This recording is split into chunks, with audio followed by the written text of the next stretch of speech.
Metas. E eu tenho prazer aqui de apresentar para vocês um convidado especial, que é o Jurandir. Fala, Jurandir. Oi, pessoal! Tudo bem com vocês? Tudo. Meu nome é Jurandir, eu vim aqui contar um monte de história. É só deixar que eu falo. Que lugar bonito! Que lugar especial esse aqui! Ei, Jurandir, não pode ficar com esse negócio de ficar invejando as coisas, não. Eu não tô invejando, não, tô só achando bonito. É? Eu vou te contar uma história. Presta atenção. Sabe o que é um corvo? Corvo, aquele pássaro preto? Isso. O corvo vinha voando lá na floresta, bem alto, vendo tudo de si. E a raposa estava caçando. A raposa morrendo de fome. Ah, raposa? A raposa é muito bonita, tem um rabo peludo. Sim, vai, conta a história. Então, a raposa, de longe, ela viu um pedaço de queijo. Isso, ela quis comer aquele queijo. E ela foi chegando perto do queijo devagarzinho, porque ela fica desconfiada. Será que tem alguém aqui? Será que esse queijo é de alguém? Será que tem um caçador? Será que é uma armadilha? Quando a raposa foi pegar o queijo, o corvo vinha, nem deu conta da raposa, pegou o queijo e voou. Foi lá para cima do prédio, da árvore. Ficou lá em cima da árvore, no canto mais alto, com o queijo na boca. E a raposa lá embaixo. O que é que eu faço? Perdeu o queijo! Vacilou, perdeu, hein? Não, escuta. Tá. A raposa foi lá pertinho da árvore, olhou para cima e disse: seu corvo, como o senhor é bonito, como o senhor é elegante, o senhor podia falar alguma coisa aí para mim? Eu acho que um pássaro tão bonito, com uma roupa tão chique, todo de preto, tá de black tie, tá elegante, isso deve ser muito importante. Fala alguma coisa para mim aí. E o corvo, com o queijo na boca, calado, prestando atenção. Não, o senhor não vai ficar calado aí para mim. Diga alguma coisa. Com certeza, um pássaro tão bonito, tão garboso, tão vistoso, com as penas tão brilhosas, negras, deve saber de alguma coisa, deve falar muito bem. A sua voz deve ser maravilhosa. E o corvo foi se enchendo, se enchendo. Eu, hein? Pois é, foi se enchendo e aí não aguentou mais daquelas palavras bonitas que a raposa estava falando e abriu a boca e deu um grito. Spá! Na hora que ele deu o grito, o queijo caiu, a raposa pegou o queijo e correu. Moral da história. Poxa vida! Pois é, quem vai confiar e invejoso fica sem nada, rapaz. Então fica à toa. Ah, tá bom, aprendi a lição, pessoal, aprendi a lição. Olha, Júlio, palmas pra você. Obrigado. É o Alex Ferreira, que é membro da associação Viva e Deixe Viver. Estava conversando aqui, Alex, a associação existe desde 1993. Chegou aqui em Fortaleza, Ceará, em 2004, mais ou menos. Você entrou em 2009. Isso. Quero saber como é que você entrou nessa associação. Não, primeiro vamos saber em que trabalha a associação. Sim, Ela trabalha com voluntariado, estimulando voluntariado, contando histórias. O Viva e Deixe Viver foi criada em São Paulo, né? O Valdir Simino, ele é o fundador. Com a necessidade que ele teve de levar um pouco de amor e de cuidado às crianças que estavam internadas em hospitais, né? Já havia aquele movimento lá, até que foi fundado pelo Pat Adams, né? E já tinham Doutores da Alegria, mas ele também queria fazer parte desse trabalho e ele começou.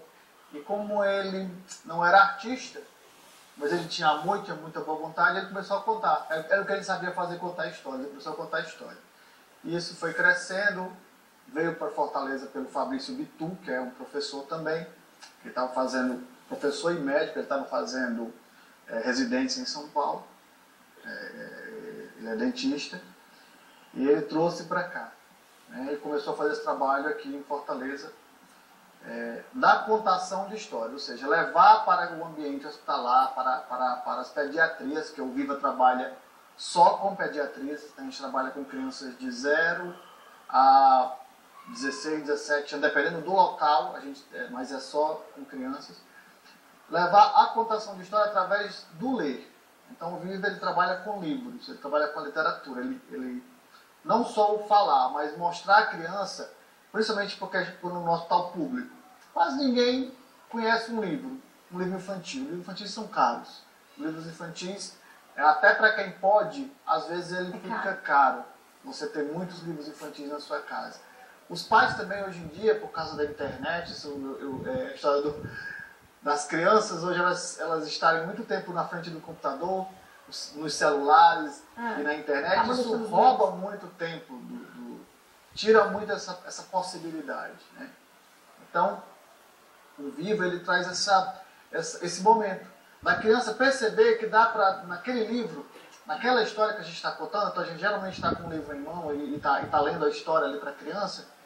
Cria interação com o livro ali. Que a criança vai percebendo, muitas vezes alguns não sabem nem ler.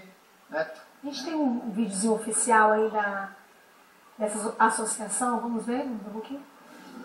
Esse é o Álvaro, mais conhecido como Cavaleiro Destemido. Essa é a Roberta, quer dizer, androide Lia de outra galáxia. Esse é o Henrique, Sua Majestade, o Rei Arthur. Heróis também salvam vidas, contando histórias. Acesse nosso site e saiba mais. vivaedeixeviver.org.br.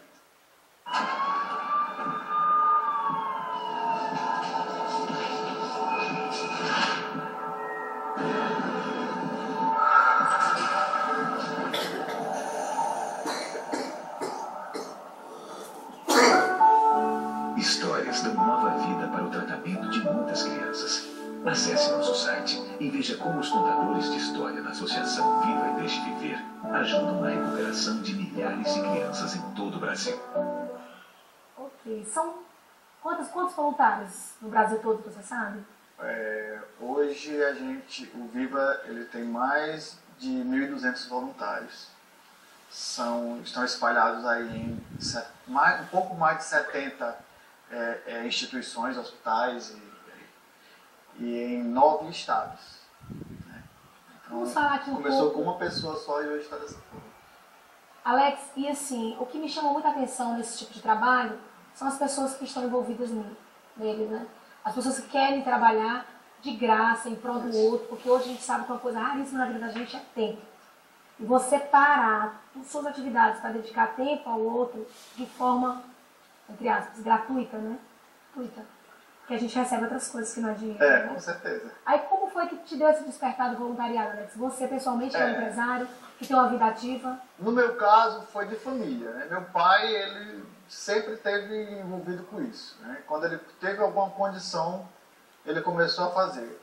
Todo o aniversário dele, ele pedia brinquedo do lugar de presente para poder distribuir no dia das crianças com as crianças. Eu já vi isso. Todo Natal ele ia para a favela, entregava lá aquelas fichinhas para as crianças e a gente fazia as festas lá em casa.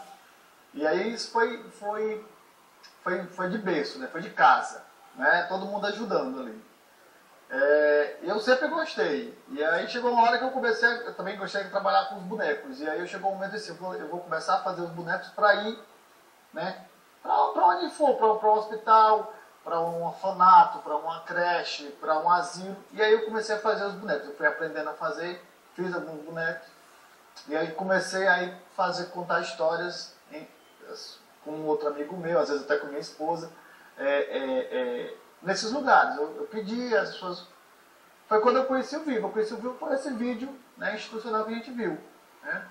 Liguei, me informei, fui atrás, corri e fiz todo o treinamento em si que a gente tinha. Vocês dois já fizeram algum tipo de trabalho voluntário? Assim, já tiveram aquele start, vou tentar fazer, Como é que funciona pra você? Minha mãe é assistente social e aí ela sempre foi... Sua mãe? Minha mãe é assistente social. E aí, mesmo trabalhando diretamente, né, com os mais pobres, ela sempre reservou um tempinho para fazer um trabalho voluntário. Aí, durante um ano, ela dava aula de catequese no Serviluz. E eu era auxiliar de catequese. Então, ajudava a cuidar das crianças, servia um lanche, uma comunidade bem carente ali no Serviluz. Mas aí depois comecei a estudar, sempre estagiava, trabalhava e estudava. E aí depois que eu passei a ter uma vida muito mais corrida, eu deixei o voluntariado, mas eu tenho muita vontade de voltar. Luiz, o voluntariado, nessa virada de ano, acho que pode ser uma das metas do pessoal e da gente, ano que vem, fazer um trabalho voluntário. Né?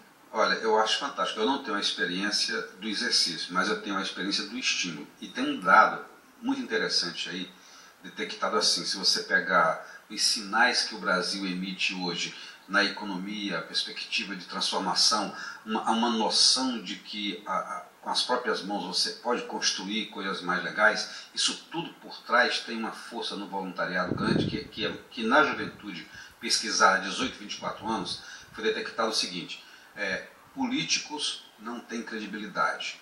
Engajamento em causas levantadas por políticos não tem vez. Então, em vez de se engajar na política ou até melhorar o voto, que seria necessário, a qualidade do voto, o jovem prefere a ação voluntária. Ele se sente mais útil. Se sente mais útil, ele acredita que não adianta ele sozinho ficar melhor se o que está em volta também não melhorar. Então, tem umas coisas assim muito bonitas que o Brasil está propício, está receptivo a esse tipo de incremento de atitude. É muito legal. Você tem uma linha mágica, eu quero ver, curiosa. Porque no hospital, só para reforçar, o Jurandir ele é voluntário. O Jurandir ele tem a batinha também, porque não deu tempo de eu colocar a batinha dele hoje. Hoje ele veio de civil, né, Jurandir? Mas ele tem a batinha dele, ele vai para o hospital, ele conta a história junto com a gente. O ambiente hospitalar, as crianças, elas geralmente estão ali, elas têm medo de todo mundo. Porque todo mundo que chega é para fazer algo que ela não quer. Né? A bata em si, né, que o Viva usa, ela já é para quebrar, né, as cores, já é para quebrar essa ideia de que você ali é alguma pessoa, médico, algum profissional que vai mexer com a criança. Uma das coisas que o Viva também traz é não só a pontuação, então, por exemplo, a gente tem os livros, né? Você falou no começo. Por quê? Porque a gente traz um lúdico. Então sempre você está contando história. Às vezes a gente não conta história nenhuma, às vezes a gente escuta história. Às vezes a gente só faz conversar. Às vezes a gente brinca. Mas a ideia está sempre nessa possibilidade. Né? Então a gente sempre trabalha com livros que são muito coloridos. A gente chama esses livros que são tipo pop-up, né? Que eles saltam. Vai se acostumando. Você imagina uma criança que nunca nem viu um livro e de repente ela começa a perceber um livro onde, né, tá ali saltando ali aos olhos dela.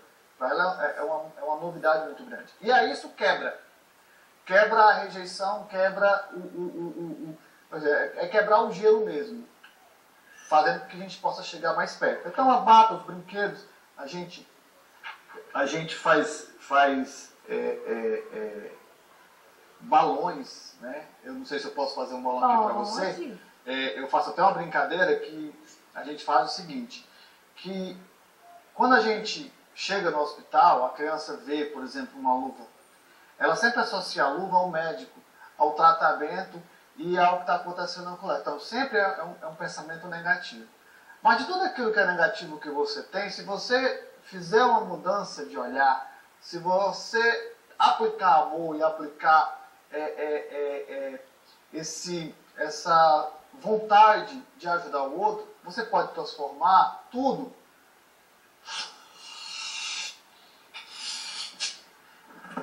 em brincadeira. Você pode transformar aquilo que é negativo em algo extremamente positivo. Basta você estar disposto. Então a gente, quando está no hospital, muitas vezes a gente, sem nada, a gente mostra para a criança ou para os pais que... Virou um punk. Neymar, né? Que ele pode ter ali um brinquedo Legal, né? feito de algo que naquele momento era algo que afastava, a gente de repente transforma aquilo em algo mágico, algo lúdico, que faz com que a criança perceba que aquele lugar lá não é tão ruim, tá certo? Porque a ideia é essa, principalmente nas crianças que estão em estado, vou dar para você, que estão em estado terminal, que estão ali no hospital há muito tempo internadas, isso foge, né? Então a gente tem vários brinquedinhos que a gente leva para brincar com as crianças, né? Tem os balões. A reação delas, o que é que você sente? Assim, tem umas que resistem, são mais muito fechadas, ou todo mundo se derrete? É difícil uma criança não... Não. Tem muitas que resistem, muitas. Aí a gente acaba contando a história para os acompanhantes. A gente conta a história para os auxiliares de enfermagem. Às vezes até alguns médicos resistem também, né? Às vezes alguns acompanhantes resistem. Mas o trabalho ele é feito de uma forma, a ideia do Viva é essa. Não é só a criança, é transformar o ambiente. É a história do balãozinho lá, é transformar. Para a gente encerrar aqui nesse programa de final de ano praticamente, eu queria que você desse uma mensagem, você que tem esse exemplo de vida de uma pessoa que tem 1000 afazeres, como todo mundo, e que dedica um espaço de tempo para as pessoas, para o outro, né, para o próximo. Quem está virando o ano aí, quer ano que vem ser uma pessoa melhor, quer transformar a vida, está sendo voluntário. Né? A gente tem uma palestra chamada Tempo Rei, né, que é justamente para que a gente possa encontrar no nosso dia a dia um tempo, né, para realizar esse tipo de trabalho. Né? O que eu posso dizer é o seguinte, voluntariado, ele é um trabalho que você não recebe por ele, mas que você tem esse trabalho como algo muito mais importante, mais responsável do que muitas vezes um trabalho que você tem ali sua carteira assinada, tem um contrato assinado para fazer aquilo. Então assim, a história que eu vou terminar, que eu gostaria de contar, ela vai chegar nesse ponto. Às vezes a gente tem que penar um pouco para a gente receber o benefício, porque o trabalho do voluntário ele traz um benefício muito grande, a paga que a gente recebe, o aprendizado, a força de ver pessoas que estão ali com dificuldades, você naquele momento chega e muda aquele ambiente. Né? Então a história que eu quero contar é a história da águia. A águia ela é o pássaro que vive mais tempo. Ela chega a viver um pouco mais de 70 anos de idade. Mas para que ela viva 70 anos de idade, aos 40 anos, ela começa a passar por um problema sério, porque é o mesmo problema que todos nós passamos, né? Ela começa a envelhecer. E ela começa a envelhecer onde o bico cresce demais e ele começa a entortar, ela não consegue mais abrir o bico. As garras crescem demais, as unhas vão ficando tão grandes que começam a ferir onde ela não pode mais caçar. E as penas de tão grandes vão ficando muito pesadas. Meu Deus. Então a águia, ela fica naquele dilema. É o dilema do muito trabalho. E agora eu faço o quê? Eu fico aqui e morro, ou eu faço alguma coisa. Então o que a águia faz? Ela vai para o alto da montanha, se isola no ninho durante 150 dias. Esses 150 dias ela vai bater o bico numa pedra até o bico quebrar. Aí o bico quebra, aí vai nascer outro, um bico novo, menor. Com esse bico novo, ela arranca todas as unhas. E aí vão nascer unhas novas, menores. E com essas unhas novas, ela arranca todas as penas. Ela tira todas as penas, para que nasçam novas penas. E aí ela faz o voo da renovação. E aí ela volta. E depois desse momento, aí ela vive mais 30, 35 anos. Tá certo? Então eu acho que é isso. Então eu acho que o voluntário, muitas vezes isso, você está muito cansado, mas é esse momento que você tira para ir ali, ele lhe renova, ele lhe enche, ele completa. Essa é a mensagem que eu gostaria. Bacana essa história, cara. Parabéns. Excelente. Eu acho que Fênix era uma águia. Não era um Fênix. Ok, gente, feliz ano novo para todos nós. Deus te abençoe com o teu bebezinho. Obrigada. Que você consiga cumprir algumas das metas. Não precisam ser todas. Esse ano eu vou tentar com mais força, né? Tem uma motivação a mais. Seja mãe. Já vai tomar muito tempo a sua maternidade. Obrigada, feliz ano novo também, que pode entrar, vida longa no programa. Obrigada, Luiz. Feliz ano novo. Obrigada por mais uma vez aqui trazer tão belas palavras ao programa. Eu que agradeço, gosto muito e desejo também que o Pode Entrar tenha vida longa e que suas metas também sejam cumpridas. No capricho para todos nós, para os telespectadores. Feliz 2013 para todos. 2013. E Alex, terminar com você aqui. Obrigada pela linda mensagem. Quando você começou a contar da águia, chega foi fluindo alguma coisa aqui. Espero que você em casa também tenha tido uma vontade de renovar. Acredite que pode ser positivo. Acredite que pode dar certo, né? Porque eu acho que é importante acreditar. Né? A gente falou pelo ano passado de esperança. Importante ter esperança. E suar também, né? Transpirar. Porque não basta só querer. Tem que transpirar. Deixa algum contato da tua ciclo. O contato aqui em Fortaleza é vivafortaleza1@hotmail.com e aí esse mesmo é o Facebook, né? E tem o www.vivaideixeviver.org.br, que é o site oficial da nossa. Feliz ano novo para você. Todos vocês também, obrigado. Tchau, tchau, gente. Pode Entrar está terminando e você de casa, obrigada por terem ficado com a gente. Participe do Pode Entrar, dê sua opinião. Estamos no Twitter e no Facebook também. Mais informações sobre todos os assuntos dessa edição você acha no nosso blog oficial www.podeentrar.wordpress.com. Vamos fechar com mais imagens do trabalho da Associação Viva e Deixe Viver. Feliz ano novo, muita luz para vocês em 2013. Tchau, tchau. Pela estrada fora, eu vou bem sozinha. Porque as prestações da casa aumentaram, mas a Os contadores de histórias do Viva e Deixe Viver levam cultura, educação e esperança para milhares de crianças dentro dos hospitais. Entre no site e descubra o que você pode fazer para que essas histórias tenham um final feliz. A mãe e a avó Abriram uma empresa de doces, foram super felizes para sempre.